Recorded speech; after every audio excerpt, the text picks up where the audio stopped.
This feels good, I'm over killing this. Put up your fists if you feeling this. Make me chop knuckle if you feeling me. Kai, I can get very mad. I dey calm down, oh. Hey, I dey calm down, oh. Hey, nothing say this man be moo moo, oh. Hey, I dey calm down, oh. Hey, this feels good, I'm over killing this. Put up your fists if you feeling this. Make me chop knuckle if you feeling me. Kai, I can get very mad. I dey calm down, oh. Hey, I dey calm down, oh. Hey, nothing say this man be moo moo, oh. Hey, I dey calm down, oh. Hey.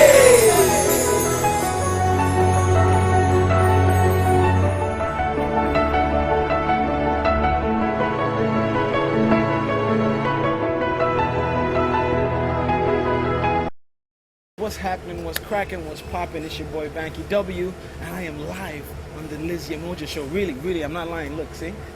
Hello people, welcome to the Yemoja show, my Lagos, Africa special. I'm still here in Africa, and you're not going to believe who I'm here with. I'm here with Mr. BankyW. What's Mr. happening? Struggling in the building. Yes. We're here, it's very beautiful. I don't know if you guys can see the background. Yes. We're here in Lagos. Yes, this is Lagos. And I'm catching up. He's actually become my homeboy now. Yes, I can call you my homeboy. It's my homegirl, that's right. Actually, no, chop knuckle in Lagos, chop knuckle. Yeah. I chop knuckle. Yes. Olu Bankole Wellington. Yes. Thank you very much for being on the show. Thank you for having me, I appreciate it. How are Although you left me to I heard you interviewed all my friends, colleagues, enemies, everybody, and you left me to the end, but I ain't gonna take it personal. I just hadn't been in Africa. It's fine. I'm sorry. It's fine. I'm sorry. Better late than never. You're the first artist since I've been here though. Really? Yeah. Okay, I've only done About to Blows. You're the first major artist. Thank you. Now I feel good. There you go. Yeah. What's happening? I'm good. And you? I'm lovely. Thank you. Like I said, how's your day been so far? It's been good. I'm meeting you. Yeah. First time in person, so that's nice. The lovely Yemoja. I'm moving up in the world. Yes, boss. I want to know a little bit about yourself. Tell me how you started your day today. My day today. Let's see. What did I do? I woke up. I did my devotional. So my mom will be very happy to know that I'm working on my prayer life and my spirituality. I love that. You're a Christian, man. Yes, I'm Christian. So I did my devotional. I read my Bible. I said some words of prayer. I had a meeting with my PA about some stuff. I had a meeting with my manager about some stuff. I went to the gym, and then I came here. Nice. That's my day so far. Nice.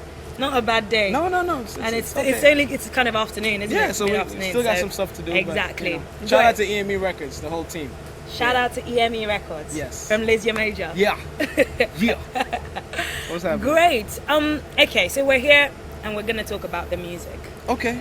But before we talk about the music, let's talk about how it all started. Okay. I guess it started pretty much from you were born in the States first. Yes.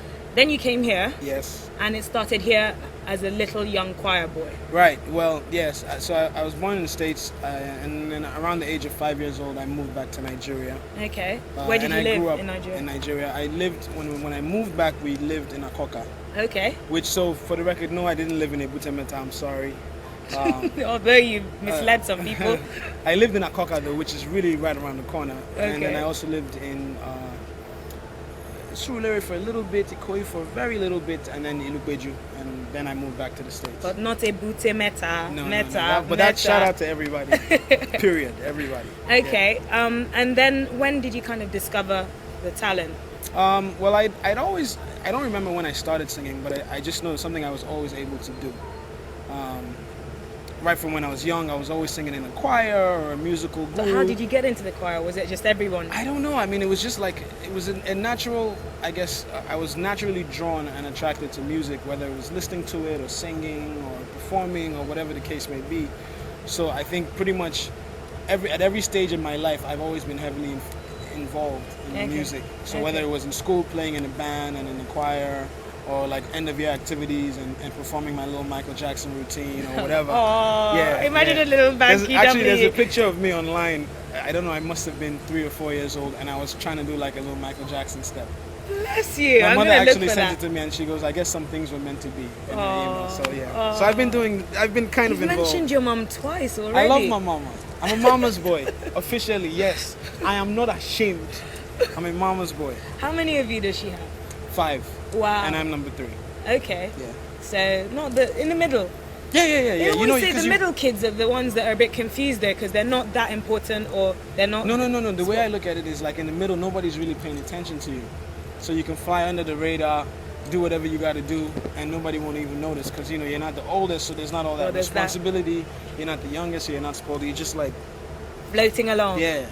Unnoticed. So, charting my own path. What were you like as a kid? Tell me about your background.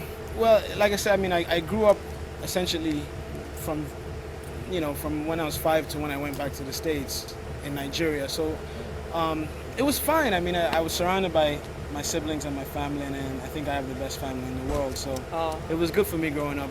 We weren't poor, we weren't rich. We were, my parents were just doing their best to give us the best foundation that they could, and God bless them. They're a lot more well-to-do now, so my younger brothers are like really enjoying the life. Bless them. Yes. Well, bless you, Mr. and Mrs. Wellington. Yes. Big shout out to that. Big shout BankyW's mom, if you're watching this, you raised a mighty fine man. Thank you. She'll like that. Okay, so you went to college. Yes. In the States. In the States. New York. In New and York, how was that? It was good. I studied industrial engineering at Rensselaer Polytechnic Institute, which is kind of a really big engineering, science, and management school. Okay. Yeah, okay. So you graduated as an engineer? Yep. Okay. And from your bio, what I understand is that it all kind of, you set up EME, right? Yeah. And you guys you had a show? What do you mean, like to start off? There's a little bit where I think where everything blew was you guys doing really, really well, even like as a kind of 3-man band. Yeah. Wow. Okay. Well, you can tell us the Records, story. The forming of EME Records. At the time, I was, I think, in my junior year of university. Okay. And I was in New York, like you said, with a friend of mine, Tunde Demura. Okay. Who we've actually been like best friends since we were like 12. Like we went to home science together. Okay. We both happened to move to New York at the same time, so we'd been in touch for a large amount of time. We used to go out together, go clubbing, hit on girls, and so on and so forth. I'm sure you still do that. I don't know what you're talking about. At the time, I started thinking that I had been going through life and I wasn't making any moves musically, and I was getting my degree, I was working, I was doing all these things, but my original dream of becoming a musician wasn't going anywhere. So I spoke to him at the time and I was like, yo, I think we should get together, we should really pay attention to this music thing and give it a shot, so at least we know we tried and we didn't just talk ish about it, you know what I mean? So if anything, we know we tried. If it works out, great, then we have stories for our kids. If it doesn't work out, then you've got a career to fall back on. Exactly. And a degree to fall back on. So we formed EME Records at the time, which really was just me and Tunde putting our money together and going to the studio and me messing around and trying to make music. And then along the way, his older brother, Segun Demure, got involved. Another close friend, of our crew, Tino Bendel, got involved. And that's kind of how EME started back when we were in the States. Okay. And then Segun actually moved back to Nigeria many years before I did. Okay. And when the music started picking up in Nigeria and blowing up to the level that it is now, I was in conversations with him. And he said, if you really want to do this, if you don't take advantage of what you have in Nigeria right now, you probably never will. So I took the plunge and I moved back home, and now we're here. The rest is history. I went on to Facebook and you have these fan pages. Even I have one, the Liz Yemoja fan page. You guys have got to, let me just big myself up. Go ahead. Liz Yemoja fan page. In fact, yes, let me become a fan. Anyway, your fan page, there was over 14,000 fans. Yeah, there is, right? Yeah, that's pretty big. I feel special. No, wait, how 14,000 fans? People have 2,000. Well, I'm sure some people have more. But as a Nigerian artist... Yeah, Facebook, I do have quite a bit of attention on Facebook. Actually, my friends list for my profile is full. So I didn't know this, but there's a 5,000 friend limit. Yeah, there's a 5,000. So now I'm about to hit it. Now I'm at the 5,000 friend limit.